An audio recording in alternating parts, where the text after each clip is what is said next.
Cela t'est sûrement déjà arrivé. Tu te couches avec l'intention de dormir tôt, mais tu finis par consulter un message, puis un autre.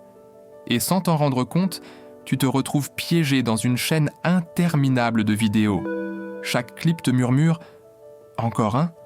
et ton cerveau accepte, sans opposer la moindre résistance. Quand tu décides enfin de poser ton téléphone, la nuit est déjà bien avancée.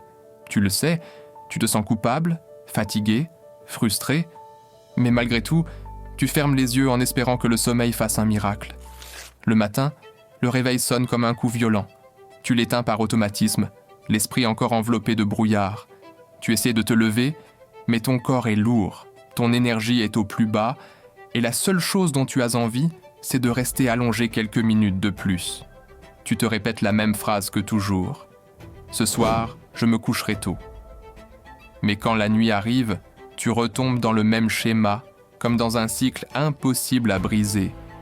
Et ce qui est curieux, c'est que pendant que toi tu luttes pour rester éveillé, il y a toujours quelqu'un qui dit avec un naturel déconcertant « Moi, je dors 5 heures et je me sens incroyable toute la journée. » Tu l'entends parler avec clarté, avec énergie, comme s'il avait découvert une formule secrète.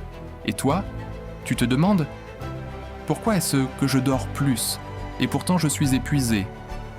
La vérité, c'est que ce n'est pas une question de durée, c'est une question d'efficacité. Certaines personnes ont appris à tirer le maximum de chaque minute passée à dormir. Elles n'ont pas de super pouvoir, ni une génétique particulière. Ce qu'elles ont, c'est de la compréhension. Elles savent comment fonctionne le sommeil et comment ajuster leur corps pour entrer rapidement dans un repos profond, sans gaspiller d'énergie. Aujourd'hui, tu vas découvrir ce même savoir. Nous allons voir pourquoi tu te sens fatigué, même après de longues nuits, et comment tu peux entraîner ton cerveau pour que, même avec moins de temps passé au lit, tu te réveilles l'esprit clair, léger et prêt à commencer la journée. Car le vrai problème, ce n'est pas que tu dormes peu. Le vrai problème, c'est que ton corps ne se repose pas comme il le devrait. Et ça, c'est quelque chose que tu peux changer bien plus vite que tu ne l'imagines. Dormir 8 heures ne garantit pas un véritable repos. Le sommeil est un processus actif. Pendant la nuit, ton cerveau traverse différents états et chacun remplit une fonction précise. Lorsque ces états s'enchaînent correctement, tu te réveilles régénéré. Lorsqu'ils sont interrompus, ton énergie disparaît. Le sommeil profond est responsable de la réparation du corps. C'est là que les muscles récupèrent, que le système immunitaire se renforce et que l'énergie de base se recharge. Le sommeil paradoxal, le sommeil REM, lui, nettoie l'esprit. Il organise la mémoire, stimule la créativité et apporte de la clarté mentale. Le problème, c'est que la vie moderne perturbe ces mécanismes. Les écrans bloquent la mélatonine. Le stress maintient le cerveau en état d'alerte. Les repas trop lourds et la caféine consommée tard fragmentent le repos. Le résultat, un sommeil léger, haché et peu réparateur. C'est pour cela que certaines personnes dorment 9 heures et se sentent toujours fatiguées, tandis que d'autres dorment 6 heures et se réveillent pleines d'énergie. La différence ne réside pas dans le nombre d'heures, mais dans la qualité des cycles. La bonne nouvelle, c'est que le sommeil peut s'entraîner.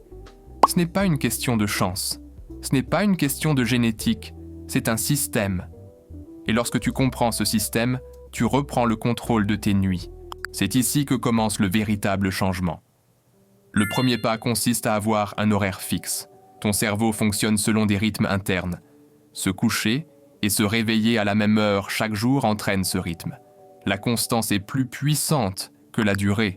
Quand ton corps sait exactement quand se reposer, tout devient plus simple. Le deuxième pas est de respecter les cycles du sommeil. Chaque cycle dure environ 90 minutes. Se réveiller au milieu d'un cycle provoque lourdeur et confusion. Se réveiller à la fin apporte de la clarté. Adapter l'alarme à ces cycles transforme complètement la façon dont tu commences ta journée. Le troisième pas est de préparer le repos. La dernière heure de la journée définit la qualité de la nuit. Si tu arrives au lit avec l'esprit agité, ton corps ne peut pas se déconnecter. Éteins les écrans, baisse la lumière, respire lentement, écris ce que tu as en tête. Donne à ton corps un signal clair. Il est temps de se reposer. Le 4e pas a lieu au réveil. La lumière naturelle réinitialise ton horloge interne.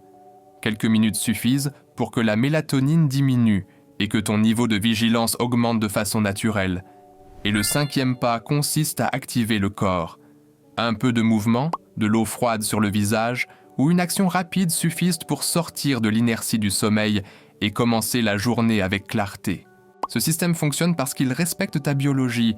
Il ne force pas le corps, il l'éduque. Une fois que le système est en place, certains ajustements permettent de le renforcer.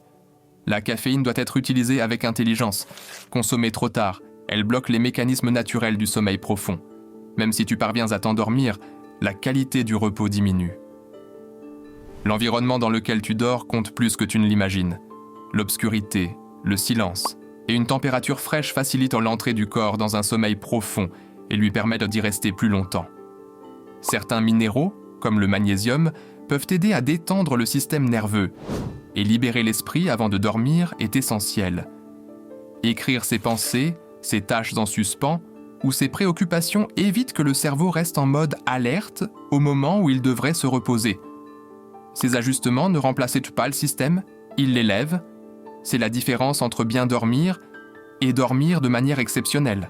Dormir n'est pas une faiblesse. Dormir est un outil de performance. Pendant longtemps, on a cru que dormir peu était synonyme de discipline. Mais le véritable avantage, c'est de se réveiller avec l'esprit clair, le corps léger et une énergie stable. Mieux dormir ne te fait pas perdre du temps. Au contraire, cela te rend de la concentration, de la patience et du contrôle.